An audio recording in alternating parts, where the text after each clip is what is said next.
Сайн байцгаана сурагчдаа Монгол бичгийн 10 дугаар ангийн хичээлээрээ та бүхэнтэйгээ уулзж байна. Дэвтэр номоо гаргаад онс руу тавиарай. За бүгд өмнөхийг баттгая. За дасгал хийсэн байгаа. За өмнөх дээр бол анд, ах гэсэн хоёр үгэнд холбоо өгөөсгээд тэдгээр холбоо өгсдөө яг монгол бичгээр бүгдээрээ бичих хэрэгтэй байгаа. За дэвтэр дээрээ бичиж аваар эхлээд кириллээрээ бүгдээрээ холбоо өгөөсгий. Анд бололцох, анд өөр яаж болох вэ? За ах дүү, ах өөр ямар холбоо өгөөсгөж болох вэ? Таад бодоод хоёр холбоо өгчээрэй кириллээрээ.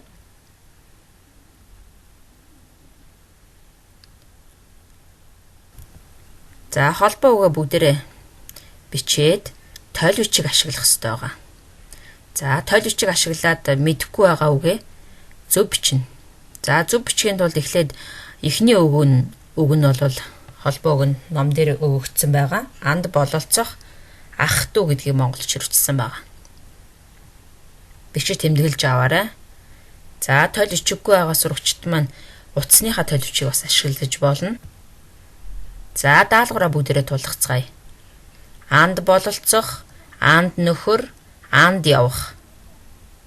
Ах дүү, ах ирэх, ах очив. За эдгээр үгүүдийг багш нь холбоо өгөөсгээд монгол бичсэн байна. Дэвтэртээ бичиж тэмдэглэж аваарай. Өөрсдийнхөө бас зохиосон холбоо өгөөч гэсэн тойл бичгийг ашиглаад заавал хөрвүүлээрэй. За хүүхдүүд хичээлийнхаа сэдвийг дэвтэртээ бичиж аваарай. Сургаалын зохиолыг уншаад зарим нэгэн түүхэн язгуур үндсийн утгыг мэдэж авах.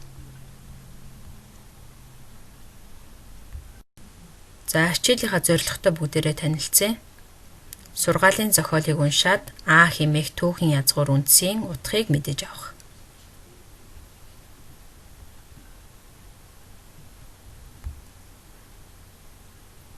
За зорилготой хүрэх алхмууд ямар зүйлүүдийг хийж гүйцэтгэх вэ гэвэл нэгдүгээрт эхийг уншина, хоёрт нь асуултанд хариулах, гуравт нь дасгал даалгаврыг хийж гүйцэтгэх.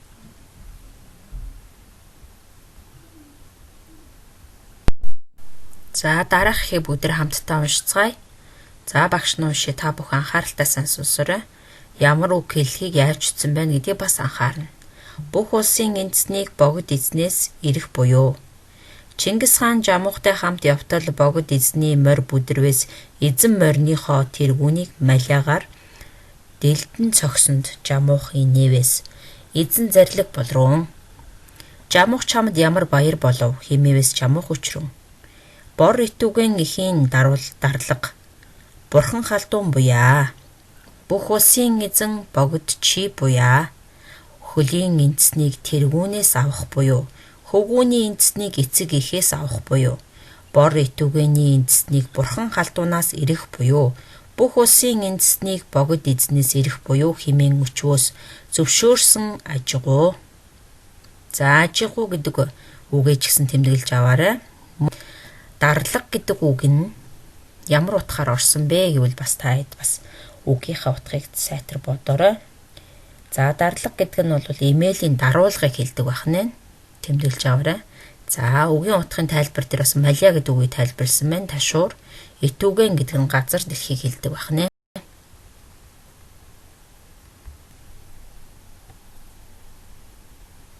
За дасгалаа хийж гүйцэтгэцгээе. Эхлээд бол асуултанд хариулцгаая бүгдээрээ.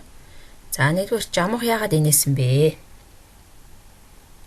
Жамуухын хэлсэн үгийн гол утга учир нь юу байсан бэ? Та бүхэн чэйжлэх ёстой байгаа.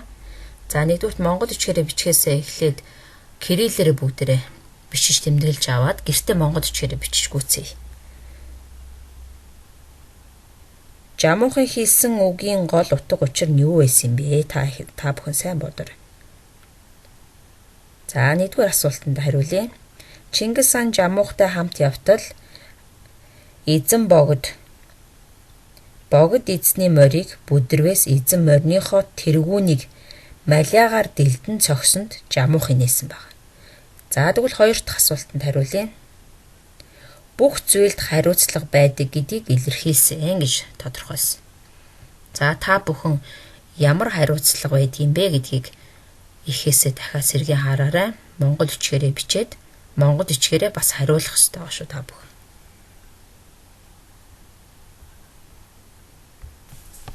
За дасгалаа бас үргэлжлүүлээ хийж гүйцэтгэцгээе. За дасгал 38. Хам сэдвийн хүрээнд эсрэгдсэн үгсийг зохиолоос олоод нөхөж үчээрэй гэж байгаа. За хөлийн эсрэг утгатай үг нь юу вэ? Хөвгүүн, итүгэн, богд гэсэн үгсийн эсрэгдсэн үгсийг зохиолоос олно. За дасгал 39. Зохиолд буй тодруулсан ажгуу гэсэн үг бол а хэмээх түүхэн язгуур үндэст жугуу нөхцөлийг залгаж бүтээжээ.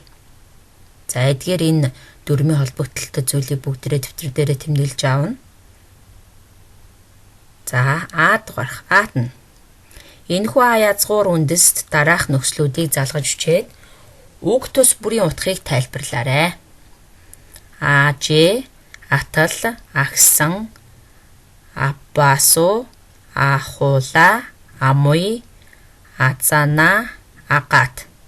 За Б хэсэг нь тус язгуур үндэс ямар утгатай байсан бэ? Түүний утгыг одоо ямар язгуур гүйцэтгэх болсныг хэлнэ гэсэн даалгаврыг хийж гүйцэтгэх нь байна. За та бүхэн тэмдэглэж аваад даалгавраа бүгдээ хамтдаа эзгэе.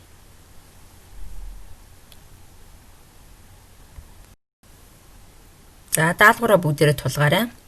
За хам сэдвийн хүрээнд эсрэгдсэн үгсийг зохиолоос түүжчих байгаа. Нөхөн. За хөл гэвэл тэргүүн, хөвгүүн гэвэл охин, итүгэн гэвэл газрыг олсон байна огшин. За дараагийнх нь зохиолд буй тодруулсан ажгуу гэсэн үг бол а хэмээх түүхэн язгуурт үндэст жугуу нөхцөлийг залгаж бүтжээ. Энэ тодорхойлтыг ч гэсэн бичиж аваарай. За дараад нь а язгуур үндэстэй дараах нөхцлүүдийг залгаж бичих ёстой байгаа. За тэгвэл ажээ, атал, агсан, абаас, ахуул, амуй, азан, агаад гэсэн үгийг бүгдээрээ бич тэмдэглэж аваарай. За тус язгуур нь ямар утгатай байгаа вэ? Түүнийг олно. Түүний утга нь одоо ямар язгуураар гүйцэтгэж байгаа юм бэ гэдгийг ч гэсэн хариулж өгье. За а язгуур бол бай гэсэн утгатай буюу орших, байх гэсэн утгатай үг юм байна. За тэгвэл түүнийг нь бай гэсэн язгуур бол гүйцэтгэж байгаа юм байна. За бичиж тэмдэглэж аваарай.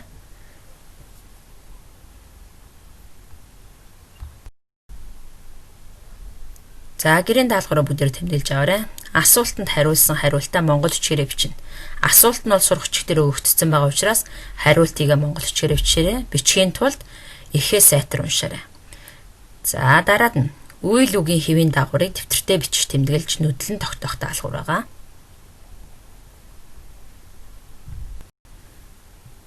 За үйл үгийн хэвийн дагаврыг бичиж тэмдэглэж аваарай. Бичиж тэмдэглээд жишээ болсон үгсийн ч гэсэн бас нүдлэн тогтоогоорой. Хичээлдээ идэвхтэй оролцсон сурагчдаа баярлалаа. Даалгавраа мөн адилхан 21 цагаас ахуулаад багш нь хугацааг тавиад хүлээж аавна. Маргааш өглөө 9 цагаас өмнө илгээгээрэй.